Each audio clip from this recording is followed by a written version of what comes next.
we're about to sign off. We should probably ask this. Anything juicy, D'Elia? Any stories? You guys partying together? He doesn't party. That's a little out of line. He doesn't drink. I mean, I know he fucks chicks. He's too good looking. He doesn't. He fucks chicks. He's a mature man. He's just a mature man. Just make it after. He's a mature man, and he's 40. He doesn't party. He he likes to eat, and he works hard. But we laugh. He's the funniest guy I know. Like just like hanging out with him. He's just a funny guy. So he's big into just hanging out and like laughing a lot. And and it's great because like we'll just get room service and like have the best food and shit. Michael's got to do a little PR right now, but Leo and I both know we've heard stories about D'Elia slaying some should we tell them the story? Top shelf puss. Yeah, let's tell the story. Maybe years ago. So this fucking chick, dude, a couple years ago, yeah. Three years ago. All right, yeah. It's because he has like a kid now and a girlfriend. Yeah, exactly, That's why we're doing so 3 PR years control. ago, 4 years ago maybe, this girl, hits me up and she says that I had hooked up with. It says, I hooked up with D'Elia, your hero or whatever. And I was like, yeah, he's a good comedian. That's awesome. I was involved in this story too, remember? Fast forward to a year, like not even 6 months ago. I tell Danny that I know a girl that hooked up with D'Elia, right? And then Danny, for some reason, she wants to know his cock size, right? That's not how it goes. Here's how it goes. Leo is a beautiful man, very vain though. The idea, if there was another guy roaming around, the idea of Jason Momoa kills him because Jason Momoa is like an upgraded Leo DiTavia. He's such a fucking asshole. And it's not true, dude. And so you got to deal with that for a long time now. Yeah, I have. Yeah. He secretly loves it. Getting called Aquaman on the street gets his cock weird. rock it's like hard. You could maybe work with him as a stunt guy, but he probably does his own shit anyway. He does a lot of his shit, and he films almost always in Australia, overseas, and he has like the two biggest freak stunt guys, and they just put a wig on them. They're both like 6'4" and just ex parkour dudes, and they don't need me, dude. Leo's obsession with Aquaman, the one right behind that is Chris D'Elia. And so I gotta not true. They don't. That's not true. You guys don't look alike, but you're both really into fashion and looking good. He's into health and fitness, so Leo has a man boner for him because of that. But the last thing is, I just think he's funny. I've heard murmurs around the city of Hollywood that Chris D'Elia's got a rather large penis. Leo prides himself on the exact same thing. He thinks he's got a big cock. Well, how big's your dick? Not very big. I've seen a picture of it hard.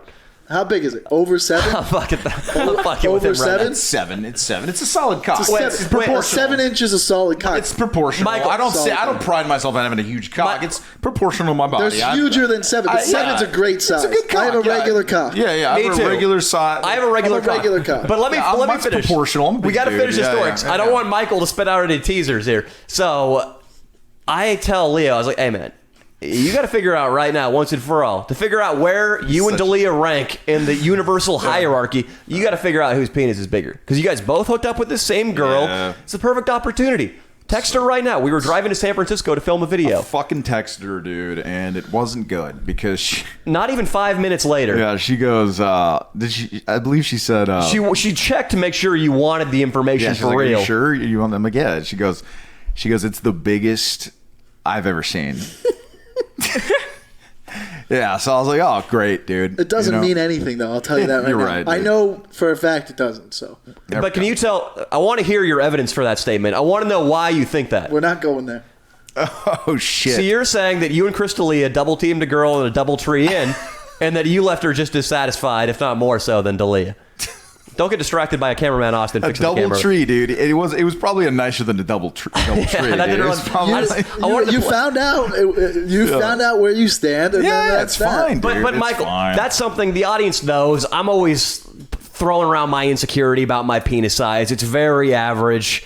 I've had experiences with girlfriends having boyfriends with way bigger penises than me. A book about it. But if you have some story right now that'll prove that size doesn't matter, I would love to hear it. Austin would love to hear it. The audience would love to hear it. I just know that like I have multiple friends that have really huge dicks, and I have been Eskimo brothers with them, and I know it just doesn't matter. It just doesn't matter. I know, totally. If anything, when it's that big, sometimes it's not as good. But like then there are some women who like love a really big dick, but that doesn't mean that they're not having fun hooking up with you. Yeah. Like that's not an insecurity for me at all. Like it's just like that's what's dope to think like it doesn't fucking matter. Yeah. Now there are some women that prefer it. That is a fact. But then there are people who don't prefer it, who don't like it. Like it's too much. Yeah. So it's just like but it doesn't matter. I've hooked up with girls who've hooked up with that, and it's just like not even brought up. They're just having a good time. I agree with you. I totally agree. I think that was well put. Yeah. Blink once if Crystal Leah's got a big penis. Well, He blinked once. I don't know if the camera was already on. know, dude. But have you seen it? Have you actually seen it on tour? I know you have. Tell us a little bit. Listen, man, when you make as much money as I did opening for him, you would keep your mouth shut on this podcast too. Absolutely. I like it. See, the thing is that we have like it's I guess to really be in the brotherhood of the Leo and Danny show. Like you have to show your cock. And I'm not going to ask you to do that, but that's the fascination of it. Yeah, that's why we talk about cocks. It's stupid, you know. It's a frat guy shit. I totally respect. I totally understand it, dude. Yeah. I resent that if this is fucking 2030 and I'm a famous touring headlining comedian, you can ask me whatever the fuck I wanted. Yeah, and I had a fucking $1 million mansion in the hills. Go ahead, ask away. Yeah. You're on the climb. I still have a fucking career. I'm gonna say, dude, after all we've done for you this afternoon, I resent that you're still more loyal to Chris than us. But Michael, that's another thing. You mentioned that you've made X amount of money opening for him, and therefore you're not going to fucking spill secrets on his dick size. How much do you get paid for a show like Carnegie Hall as the opener?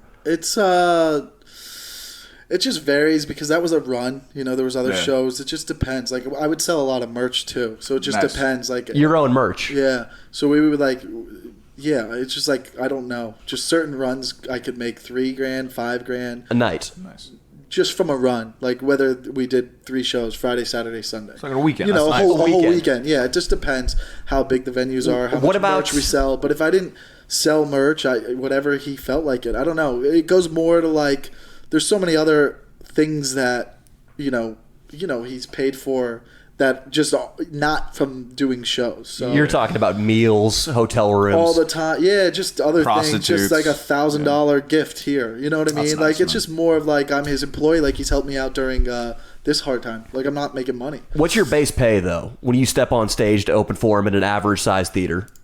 It just depends. Like there's no base pay. It could be $1,000. It could be $500. Which is still good money. Still fantastic as a comedian. And is that a run or is that one show, 1,000 or 500? Yeah, it just depends. Like I'm saying, if there's a run, like if there's, let's say he's just doing Irvine Improv and we're doing 6 shows, then maybe I'll get like $1,500 only.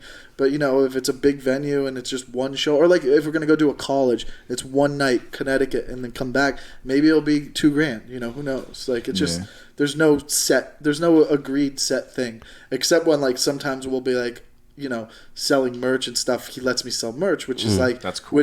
If someone's letting you sell merch, it takes away from their merch sales, and my merch would kill it. So like there'd be weekends like where I'd make like $3,000 just off my merch, so he'll only give me $1,000. But if I didn't have the merch, I don't know what he would give me. So you're knocking on the door of 100,000, or you're right about 100,000 a year. In 2018, I made a lot. I didn't make as much in 2019 because we didn't do as much on the road. Mm-hmm. But in 2018, I hit like 140. Wow, man. Good money. That's but awesome. Not in 2019, and then this year I've probably made $10,000. And you've been in comedy for how long?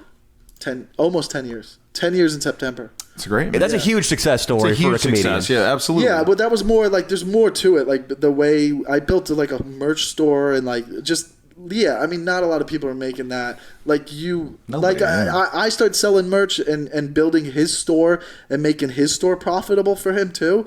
Like most people would just sell merch at a table, but like I built a like on Square, I built a store and like a sign, and then like would organize his merch to where I was just running his merch for him, like and reordering more shirts, and like he had nothing to do with it. Wow. And then I was just selling. So that was like my side job instead of working at a bar. That's great. So I made that like very profitable for me. But I mean, it takes.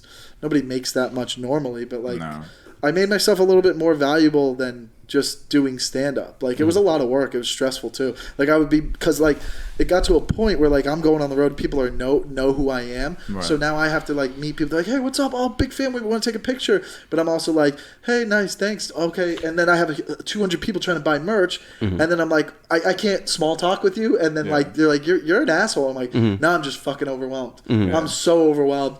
So and then over the last year, like we had a buddy help come on the road and help sell for us. But yeah, I don't want to sell anymore. But there was a time when it was a lot of work, like hauling luggage and shipping, and then just dealing with customers, but also fans, and then just trying to be a nice person too. But like that was a hard balance because I was like, I'm not a bad guy, but you're trying to like small talk and like be annoying when there's 200 people trying to fucking buy shirts, and the slower I go, the more people walk out, and this is my livelihood now. This is how I fucking pay my bills. That's tough, man. Yeah. So there was that. So, and unless you're a hot chick with your mom waiting at the bar, get out of my sight. Yeah, and what he said, but also just fucking hit me up, just slide in.